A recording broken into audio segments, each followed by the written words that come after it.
Freedom was supposed to mean protection, safety, a line drawn between what had been endured and what would never happen again. But in Ashland County, Georgia, freedom arrived with a cruel question. What happens when newly freed people begin disappearing and no one with power cares enough to count them? One by one, men and women who had survived slavery vanished. No warrants were issued, no investigations opened, no headlines followed. The only ones who noticed were those who had already learned that their grief did not matter to the outside world.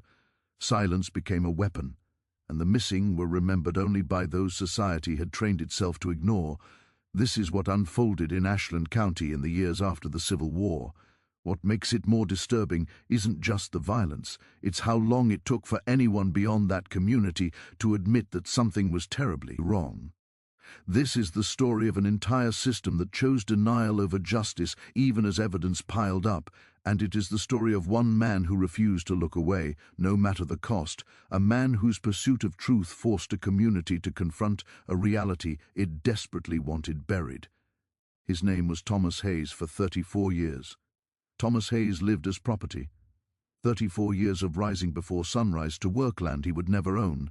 34 years of tending crops that fed families who never saw him as human. 34 years of building wealth for people who listed him alongside livestock.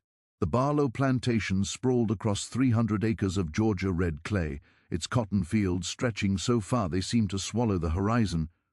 Thomas arrived there at 14, sold away from his mother and siblings in Virginia, an exchange completed faster than the purchase of a horse. He learned early that survival meant usefulness. Thomas taught himself to read in secret, studying a Bible he had stolen from the plantation house library.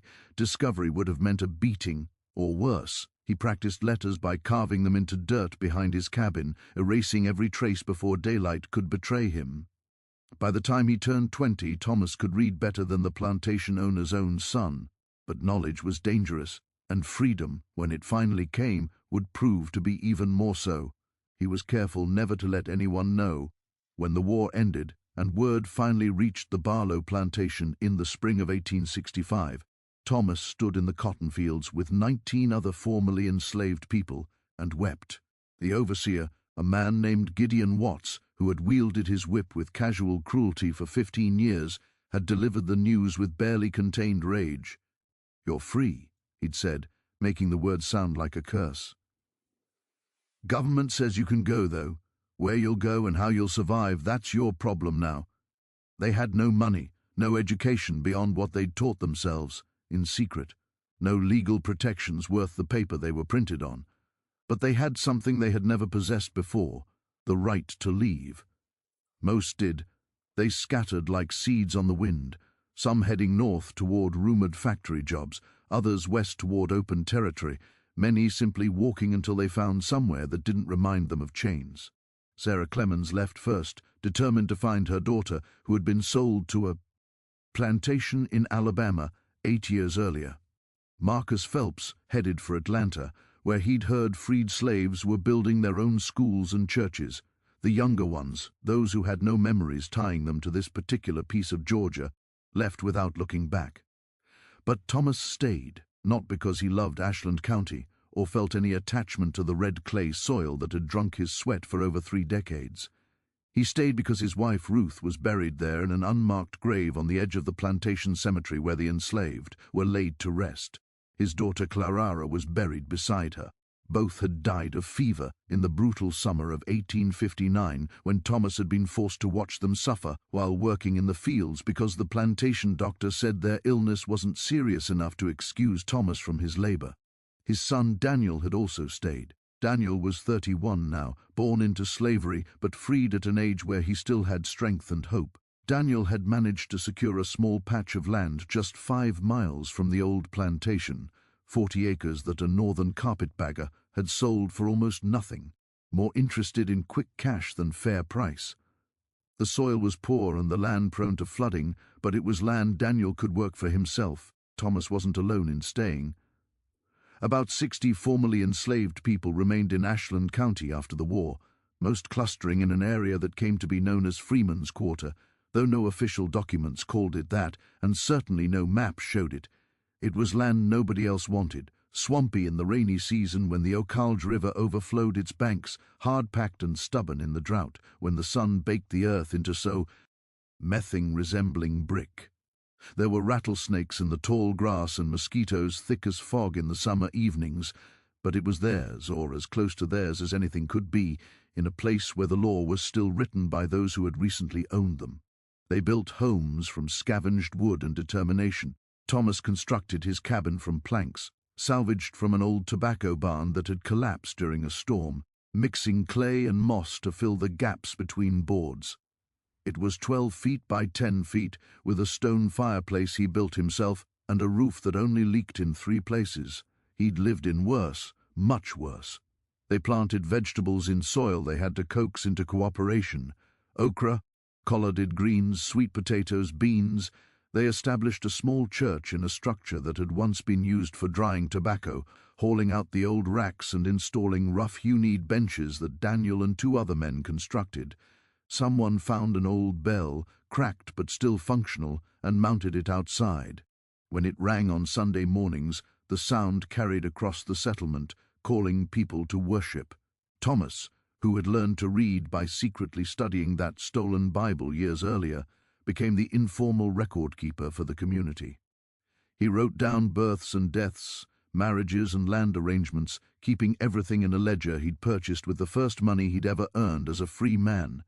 Payment for a week's work, repairing a fence for a farmer who had actually honored his promise to pay. The ledger was precious to him. It represented proof that their lives mattered, that their community existed, that they were people with histories worth recording. He kept it raw, paid in oilcloth to protect it from the damp, and he wrote in it by candlelight in the evenings, his entries careful and methodical. January 15th, 1866. Birth of Henry Tucker, son of Samuel and Martha Tucker, healthy boy, 8 billions. February 3rd, 1866, marriage of James Foster and Caroline Webb. Ceremony performed by Thomas Hayes, myself in the church, witnessed by entire community. March 12, 1866, death of Moses Crawford. Age approximately 72, cause natural decline, buried in the church cemetery. For 2 years life was hard but hopeful. The community grew slowly. A few more families arrived, refugees from nearby areas where hostility toward freed slaves had turned violent. The church congregation swelled to nearly 80 people. Children were born, the first generation to take their first breaths in freedom, to never know the weight of chains, though they would learn soon enough that freedom itself could be a complicated thing in a place that resented their existence. A school teacher named Margaret Lawson arrived from Atlanta in the spring of 1867, a light-skinned woman in her 30s who'd been educated in the North. She started teaching children and many adults to read in the church building after services on Sundays. Thomas attended her classes, despite his age, wanting to improve beyond the rudimentary literacy he taught himself.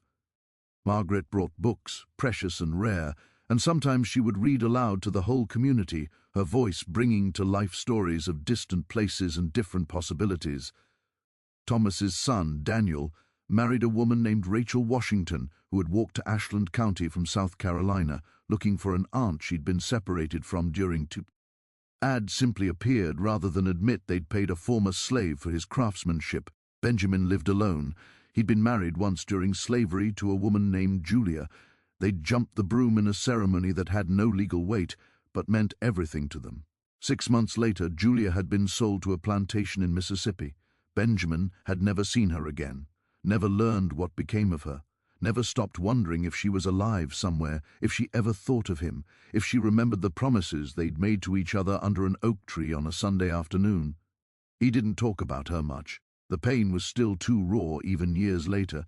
Instead, he threw himself into his work, finding a kind of meditation in the rhythm of planing wood, the satisfaction of seeing a piece of furniture take shape from raw lumber. His cabin was small but tidy, the workshop area taking up more space than his living quarters. Wood shavings covered the floor, and the smell of sawdust and wood varnish permeated everything. People liked Benjamin. He was steady, reliable, someone you could count on to do what he said he'd do. He attended church every Sunday, sitting in the back row and singing hymns in a surprisingly good baritone. He helped neighbors with repairs, never asking for payment unless they offered. When the church needed new benches, Benjamin built them at cost, spending 2 weeks on the project.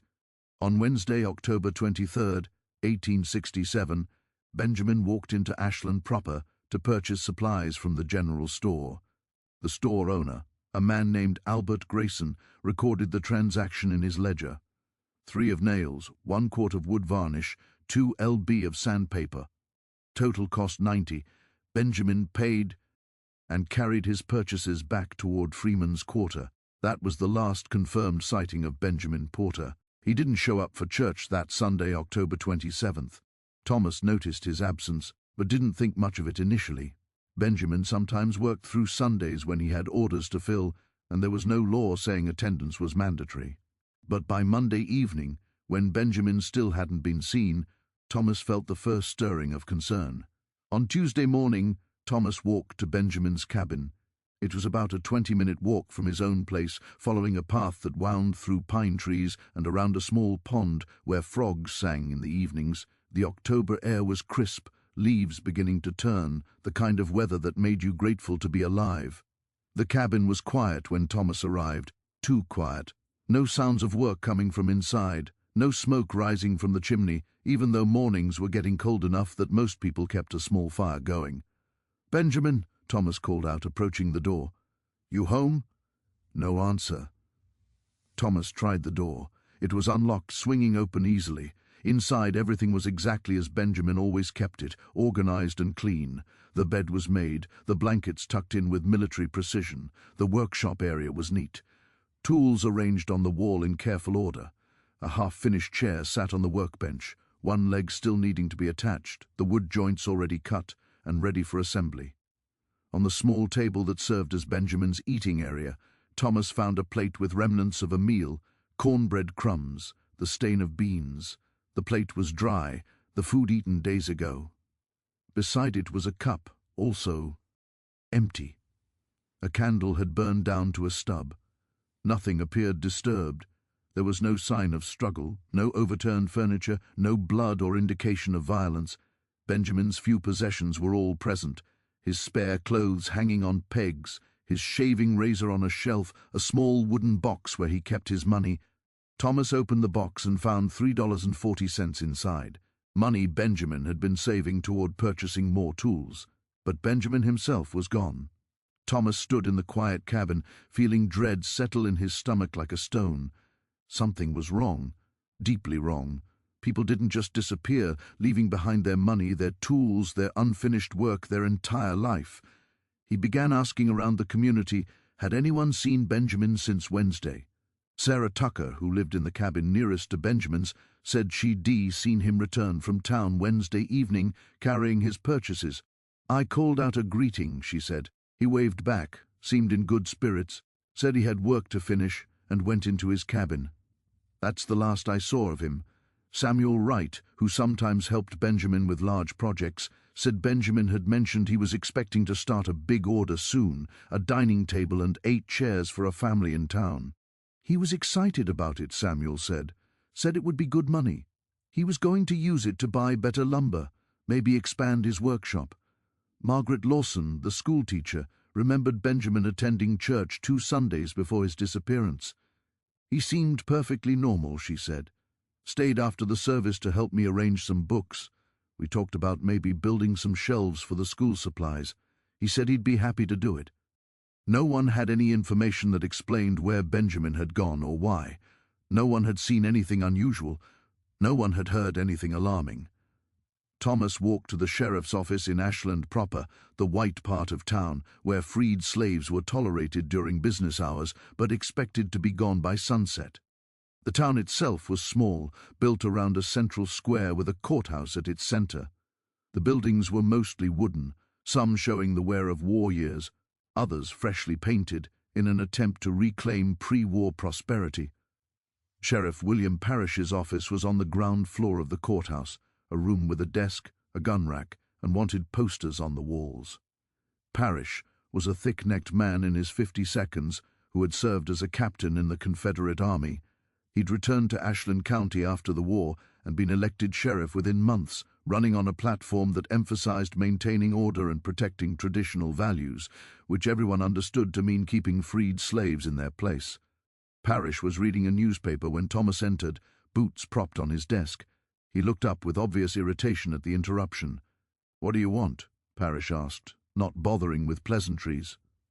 Thomas removed his hat, holding it in his hands, a gesture of difference he hated but knew was necessary. "I'd like to report a missing person. Sheriff who?" "Benjamin Porter. He lives in Freeman's Quarter. Hasn't been seen since last Wednesday." Parrish lowered the newspaper slightly. "Benjamin Porter? That the boy who makes furniture?" "Yes, sir. He's 26 years old. Left his cabin sometime between Wednesday evening and Thursday morning. All his possessions are still including his money, his tools, unfinished work." "He wouldn't have left those behind willingly." "Maybe he went to visit someone. You people wander around a lot, don't you?" Thomas kept his voice carefully neutral. "Benjamin has no family in the area, Sheriff. No reason to travel. And he had orders to fill, work scheduled. He's a reliable man. His disappearance is completely out of character." Out of character, Parrish swung his feet off the desk and leaned back in his chair, regarding Thomas with something between amusement and contempt. "You know what I think? I think your Benjamin Porter decided freedom meant he could just pick up and go wherever he wanted, whenever he wanted. Probably got bored with furniture making and went to try his luck somewhere else. That's what you people do, isn't it? No sense of responsibility or commitment. He left behind $340, sir, and valuable tools. A man doesn't abandon everything he owns without a word to anyone. People do strange things." Parrish picked up his newspaper again. "A clear dismissal. If he turns up, let me know, but I'm not organizing a search party because some colored boy decided to move on." Thomas stood there for a moment, understanding flooding through him with terrible clarity. There would be no investigation, no search, no official interest whatsoever. In the eyes of the law, Benjamin Porter's disappearance didn't matter. It didn't even register as a problem worth acknowledging. "Is there anything else?" Parrish asked, not looking up from his newspaper. "No, sir," Thomas said quietly. "Nothing else." He walked out of the sheriff's office feeling a helplessness he hadn't experienced since before freedom. Different circumstances, but the same fundamental reality. Their lives didn't matter to the people in power. But Thomas Hayes had not survived 34 years of slavery without learning resilience. If the authorities wouldn't search for Benjamin, the community would do it themselves. He organized a search party that afternoon. 15 men from Freeman's Quarter spent 3 days combing the woods and swampland around the settlement, calling Benjamin's name, looking for any trace. They searched in a grid pattern, making sure to cover every possible area. They waded through marshes, pushed through underbrush, checked abandoned structures. They found nothing. No tracks, no signs of struggle, no discarded items, no body. It was as if Benjamin Porter had simply ceased to exist, evaporating into the October air without leaving a single trace behind. After 3 days, they had to give up. People had their own work to tend to, their own families to feed. They couldn't spend every hour searching for someone who had left behind no clues about where he'd gone. At church that Sunday, Reverend Matthew Foster, a man who had preached in secret during slavery and now led the congregation openly, said a prayer for Benjamin's safe return. The entire community bowed their heads, and Thomas Hayes listened to the words while feeling certainty grow in his chest. Benjamin wasn't coming back. Something terrible had happened to him. After the service, Thomas opened his ledger and made an entry in his careful script. October 27, 1867. Benjamin Porter, age 26, missing since approximately October 23rd or 24. Last seen Wednesday evening, October 23rd, returning from Ashland proper with supplies. Cabin found undisturbed, all possessions present. Sheriff Parrish declined to investigate, suggesting Mr. Porter moved on. Community search conducted October 28-30. No trace found. Status missing. Circumstances unknown. Thomas closed the ledger and sat for a long time, staring at the words he'd written. Something whispered in the back of his mind, a warning he couldn't quite articulate. But the warning was there, persistent and troubling. For several months, life returned to uneasy normalcy. People talked about Benjamin, especially in the early weeks. Theories circulated. Maybe he'd had a sweetheart in another county he'd never mentioned. Maybe he'd received word of his wife, Julia, and went to find her. Maybe he'd simply decided he wanted a fresh start and hadn't wanted to explain himself to anyone.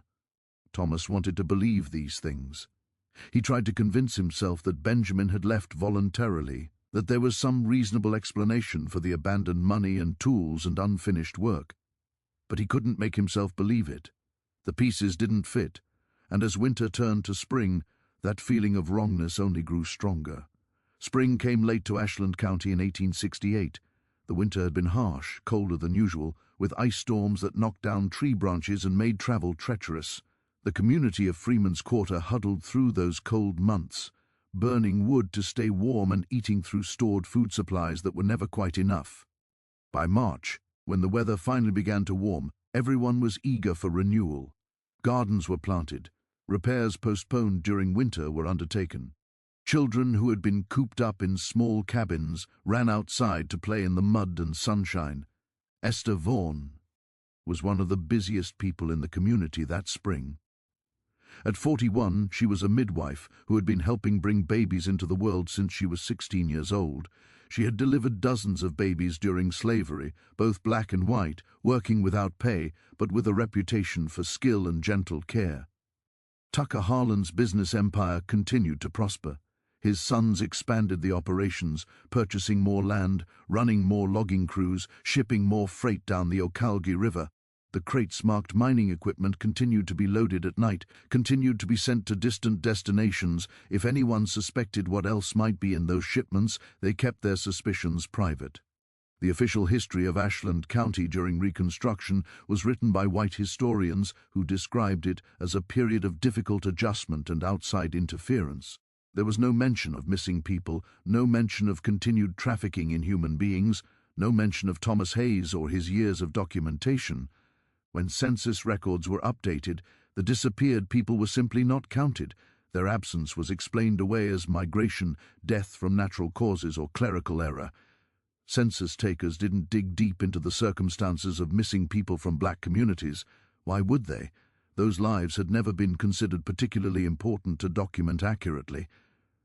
By 1900, Freeman's Quarter's population had dwindled to fewer than 20 people, mostly elderly individuals who had nowhere else to go. The cabins were falling apart, the gardens overgrown, the roads barely passable. By 1920, it was abandoned entirely. The small church and scattered homes left to decay back to the red clay soil that had grudgingly supported them for a generation.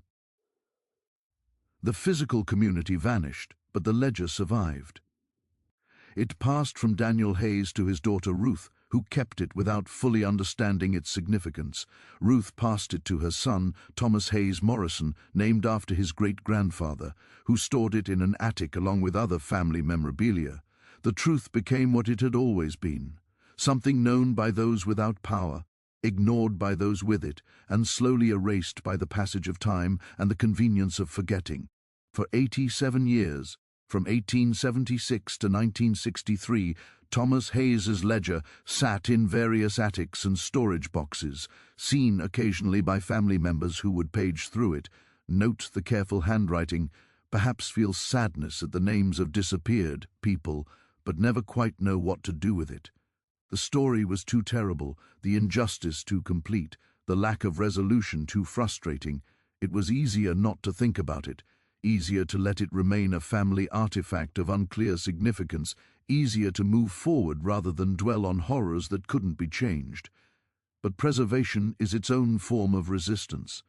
The family kept the ledger, kept it safe, kept it intact even when they didn't fully understand why it mattered. Some instinct, some family loyalty to the great-grandfather or grandfather who had written those entries, made them keep the book rather than throw it away. And so it survived, waiting for someone who would understand its significance. Patricia Cobb was 26 years old in 1963, a graduate student at Emory University in Atlanta, working on her dissertation about African American communities in post-Civil War Georgia. She was the granddaughter of sharecroppers, the first person in her family to attend college, driven by a passion to recover the stories that official histories had erased or ignored. She'd spent 2 years traveling throughout Georgia, conducting interviews with elderly black residents, collecting oral histories before that generation passed away. She was documenting the lived experience of freedom, what it had meant, what it had cost, what dreams it had enabled or crushed. In September of 1963, she arrived in a small town called Millbrook, about 40 miles from where Ashland County used to be before county lines were redrawn in the 1920s. She'd been given the name of a woman named Anna Hayes Morrison, 91 years old, who had family connections to the area and might have stories to share. Anna lived with her daughter in a small house with a well-tended garden. She was sharp-minded despite her age, her memories of the past clearer than her memories of the present. She told Patricia about her grandfather, Daniel Hayes, who had farmed land that no longer existed under a community name no one remembered. "My father kept some of grandfather's old papers," Anna said. "Books and things. I have them in a trunk upstairs, never knew quite what to do with them, but couldn't bring myself to throw them away." Patricia's heart quickened. Primary sources from the Reconstruction era were rare, especially from black communities. Could I look at them? Anna's daughter helped bring down an old trunk, the leather cracked and dry with age. Inside were papers, photographs, a few books, and there, wrapped in stained oilcloth that had protected it for decades, was Thomas Hayes's ledger. Patricia opened it with careful hands. The pages were yellowed and fragile, the ink faded but still legible. She began to read, and as she read, the modern world fell away. The first entries were mundane: births, deaths, marriages, land transactions. But then came October 27, 1867, and the entry about Benjamin Porter's disappearance. Then Esther Vaughan, then James Holey, then more and more Thomas's careful documentation of people vanishing, of his attempts to investigate, of the authorities' complete indifference. Patricia read about the community's protective measures, about the network formed to document disappearances county-wide, about Thomas's theory that trafficking in freed slaves was continuing under secret circumstances, about the attempt on his life, about Marshal Porter's failed investigation, about Daniel S.'s continuation of the work. She read for hours, barely breathing, aware that she was holding something extraordinary. This wasn't just a historical document. It was a window into systematic crimes that had never been officially acknowledged, let alone investigated or prosecuted. "May I borrow this?" Patricia asked Anna. "I promise I'll take excellent care of it, but this is important. This is history that needs to be told." Anna looked at the ledger, at the words her great-grandfather had written by candlelight in a cabin that no longer existed in a community that had been erased from maps and memory. "You'll tell his story. You'll make sure people know what happened." "I will," Patricia promised. "I'll make sure people know." She spent the next 3 months tracking down every piece of information she could find about Ashland County during Reconstruction. She combed through property records, census data, court documents, newspaper archives. She found gaps everywhere. People who appeared in the 1860 enumeration of enslaved people but never appeared in subsequent records. Property deeds for Freeman's Quarter, showing land that had been settled and farmed but was now listed as having always been vacant. Business records for Tucker Harlan's logging operation, showing shipments to suspicious destinations, with vague cargo descriptions. She found no record of Benjamin Porter, Esther Vaughan, James Holloway, Mary Tucker, Joseph King, or any of the other 63 people named in Thomas's ledger. They had disappeared from official records as completely as they disappeared from life. She found no record of any missing persons investigation, no police reports, no sheriff's inquiries, no newspaper articles about mysterious disappearances, nothing. The only evidence that any of it had happened was Thomas Hayes's ledger and the oral histories of descendants who had heard family stories about people who vanished. Patricia Cobb finished her dissertation in 1965. She included a chapter on Thomas Hayes and the disappearances in Ashland County, carefully documenting everything she'd found. Her work was thorough, compelling, and meticulously sourced. She laid out the evidence for systematic trafficking in freed slaves during Reconstruction, for the complicity of local authorities, for the federal government's abandonment of the people it had promised to protect. Her dissertation was approved with honors. Her professors praised her research, her analysis, her writing. The chapter on Thomas Hayes was called Groundbreaking and Essential Reading. When she tried to publish it, she hit a wall. One academic journal rejected it as too narrow in focus. Another said it was speculative despite the documentation. A third suggested she was reading too much into what might have been simple migration patterns poorly recorded in historical documents. A popular magazine said the story was too depressing and lacked resolution. Readers want to know that justice was served. One editor was more honest. This is an important story, but America in 1966 isn't ready to confront it. We're in the middle of a civil rights struggle. People want stories of progress, of wrongs being righted. Your stories about wrongs that were never righted, about injustice that was never addressed, about crimes that went unpunished. It's too uncomfortable. Maybe in another generation. Patricia kept trying. She taught history at a small college in Alabama, continuing to research similar cases throughout the South. She found patterns everywhere, disappearances of freed slaves documented in private letters and diaries, but never officially investigated. Oral histories in black communities about people taken and never seen again. Cryptic references in business records to labor acquisitions and specialty freight. She published 2 books on the subject in 1972 and 1979. They were well reviewed in academic circles, but reached a limited audience.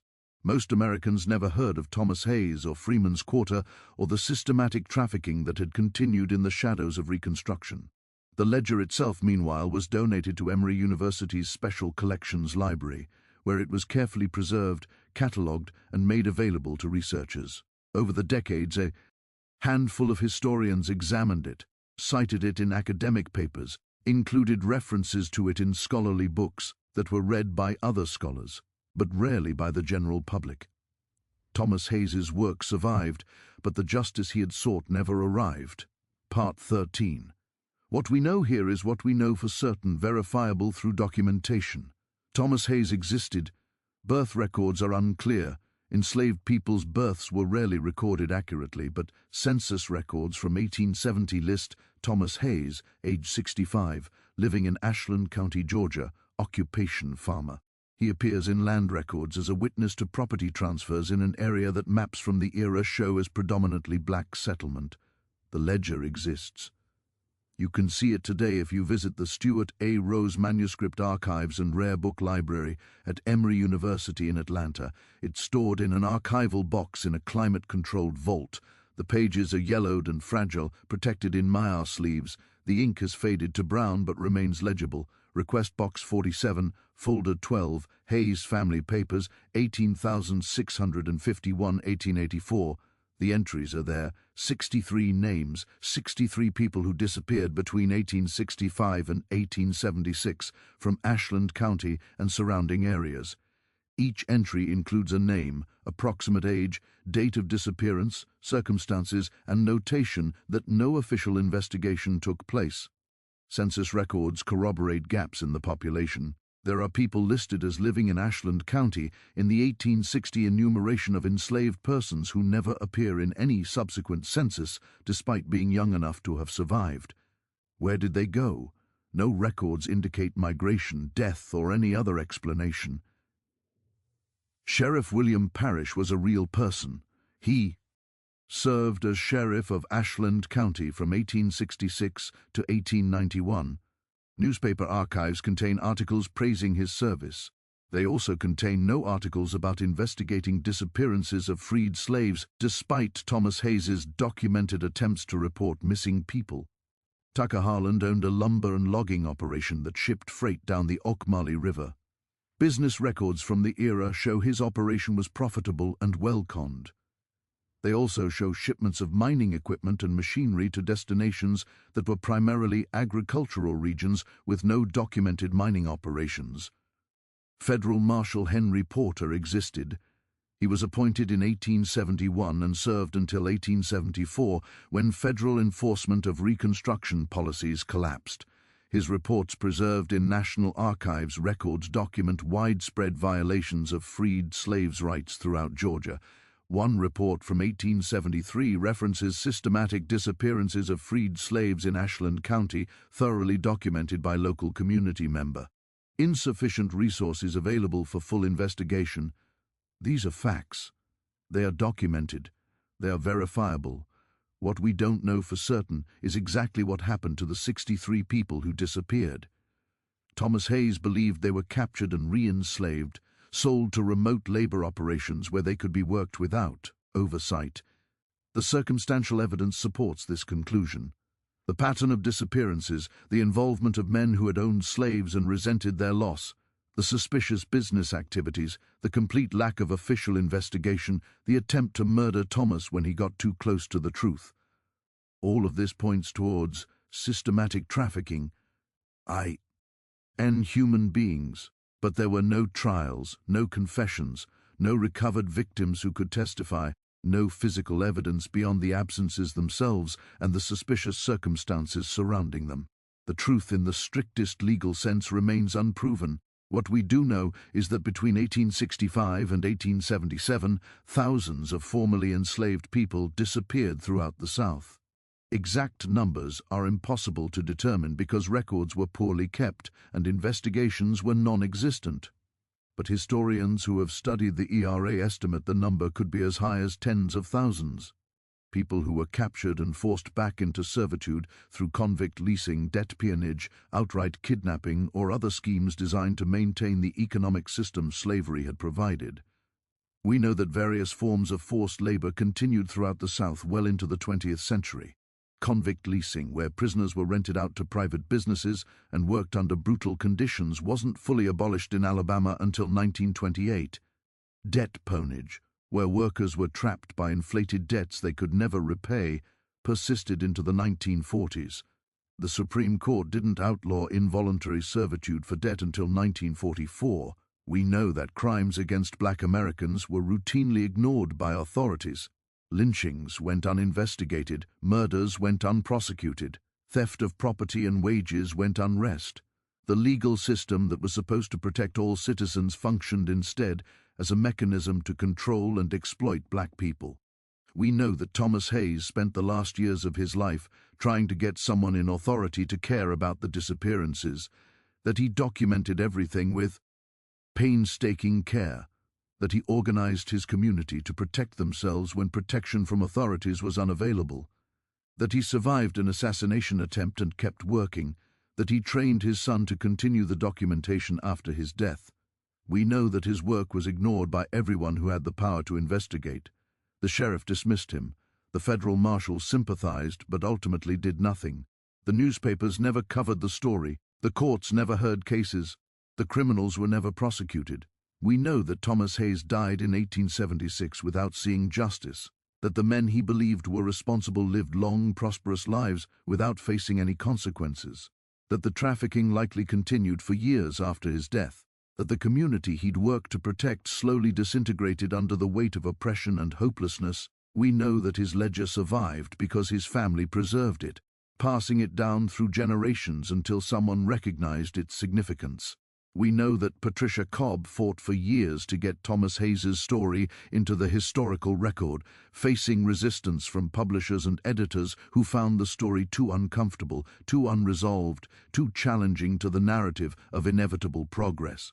We know that even today, more than 150 years later, most Americans have never heard of Thomas Hayes or the disappeared people of Ashland County. The last page of Thomas Hayes's ledger contains a single sentence written in Daniel Hayes's hand, dated June 3, 1884. My father believed that one day someone would care enough to seek justice. I pray to God he was not wrong, though I fear he was. While whether Thomas Hayes was right or wrong depends on what we choose to do with stories like his, whether we examine them honestly or allow them to remain obscure, whether we acknowledge the full horror of what happened or accept sanitized versions that make us more comfortable, whether we recognize that the theft of freedom didn't end with the 13th Amendment, but continued in various forms for decades afterward. The people who disappeared from Ashland County never got justice. Their families were never given explanations. No knock at the door, no body returned, no official acknowledgement that a crime had even occurred. Thomas Hayes never received the investigation he spent years demanding. The machinery that allowed people to vanish without consequence was never taken apart. Those responsible were never brought before a court, never named, never punished. Yet the record remains fading ink, brittle pages, a quiet archive shelf inside a library where time has not quite erased what the law chose to ignore, names written carefully, deliberately, waiting for someone willing to see them, waiting for someone willing to admit that these were real lives. They were not rumors, they were not statistics, they were not expendable, they were stolen, and they mattered. Their disappearance, and the refusal to confront it, reveals a truth about America that still unsettles us, that injustice does not always hide in secrecy. Sometimes it survives because too many people find silence more comfortable than accountability. Benjamin Porter, Esther Vaughan, James Holloway, Mary Tucker, Joseph King, Marcus Webb, Hannah Price, Simon Foster, Robert Shaw, and 54 others. Thomas Hayes wrote their names down because he understood something brutal and simple. To be forgotten is the final injury, the last erasure. When a name disappears, history follows. They existed, they were free, and then they were taken. No one with power intervened, no institution moved to protect them. That much is certain. What follows is silence, the silence of official records that refuse to recognize the crimes, the silence of newspapers that never printed the stories, the silence of courtrooms that never heard the cases, the silence of a society that chose not to look. Thomas Hayes rejected that silence. He recorded the names, he documented the disappearances, he bore witness when doing so carried risk and no reward. His ledger still survives. The names are still there. The only question left is whether we are willing to see them, to remember them, to honor the work of a man who refused erasure. In the end, the choice is ours, silence or remembrance.